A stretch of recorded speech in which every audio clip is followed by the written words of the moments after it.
আমার স্বামী বৈষম্যের শিকার হয়ে মারা গেছে।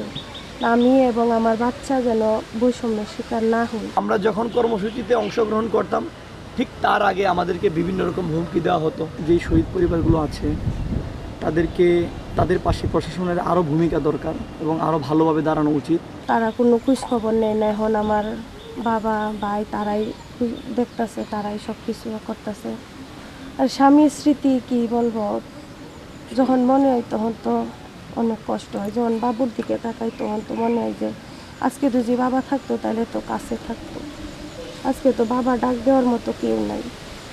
যে সন্তান যখন নয় তখন তো বাবাই কাছে থাকে, এখন তো আমি শুধু একলা, কেউ নাই ওর কাছে। আমার স্বামী বৈষম্যের শিকার হয়ে মারা গেছে। আমি এবং আমার বাচ্চা যেন বৈষম্যের শিকার না হই।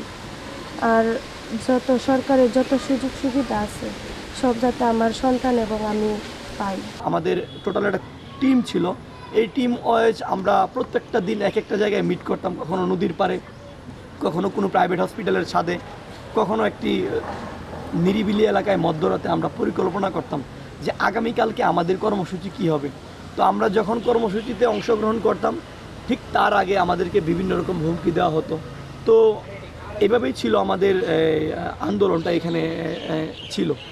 তো আরও কিছু কথা এখানে আছে। আমাদেরকে অনেকেই অফার করেছিল যে আমরা এই সকল আন্দোলনে যেন যোগদান না করি, আমরা আমাদের নেতৃত্ব যেন সামনের দিকে আর অগ্রসর না করি। আমাদের এখানে গিয়ে যারা প্রথম সারির আমাদের অনেক ভাইয়েরা ছিল তাদেরকেও বলা হয়েছিল তোমরা এখন প্লিজ এখানে থেমে যাও, তোমাদের যা করণীয় লাগে তাই করো। কিন্তু দেখেন, আমরা কিন্তু দেশের স্বার্থে, বাংলাদেশের স্বার্থে একটি সুন্দর রাষ্ট্র নির্মাণের জন্য কাজ করেছি। কারো কাছে টাকার কাছে কিন্তু বিক্রি হয়নি এবং ভবিষ্যতেও আমরা কখনো টাকার কাছে বিক্রি হব না। জুলাই গণ অভ্যুত্থান একটি বিপ্লব, যে বিপ্লবে 2000-এর অধিক আমাদের ভাইয়ের শহীদ হয়েছেন, 30,000-এর অধিক আহত হয়েছেন। আমাদের ময়মনসিংহ জেলায় 41 জন শহীদ আছেন। তো আপনারা জানেন যে সকল ভাইয়েরা শহীদ হয়েছে, কিছু ভাই আমাদের ছাত্র, কিছু খেটে খাওয়া মানুষ, বিভিন্ন চাকরিজীবী মানুষ। তো এখানে আমাদের যেই শহীদ পরিবারগুলো আছে তাদের পাশে প্রশাসনের আরও ভূমিকা দরকার এবং আরও ভালোভাবে দাঁড়ানো উচিত। শুধু টাকার জন্য, কিছু টাকা পেলেই একটি শহীদ পরিবার তার সম্মানটা পেয়ে যায় না। কালার এক্সপার্ট, জর্জ স্যাপ এবং মাইল্ড অন হ্যান্ডস টেকনোলজি সমৃদ্ধ অরিক্স ক্রিস্টাল ওয়াশ আপনার লন্ড্রি এক্সপার্ট। যে প্রশাসনটাও তার খবর নেওয়ার দরকার আছে যে আজকে একটা বছর হয়ে গেছে, যে তারার পরিবারটা কী হালে আছে না আছে আমরা একটু খোঁজ দিই।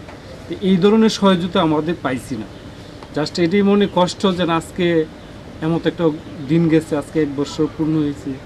এই শহীদ পরিবারের যে পাশে যে আজকে এসপি সাহেবরা, ডিসি সাহেবরা কি থানার নর্মালভাবে কালকে আমাদের ডাকছিল, তো মিলাদ পড়েছি, কিন্তু পার্সোনালভাবে যেন আমাদের যে শহীদ পরিবারে যেন আমরা গরিবুর যে 3 জন আছে, 3 জনের মধ্যে প্লাস কেউকে ডাকা হয়েছে না, তো টিউনু মহোদয় একটু ডাকছি আমরা মিলাদ পড়াবার জন্য।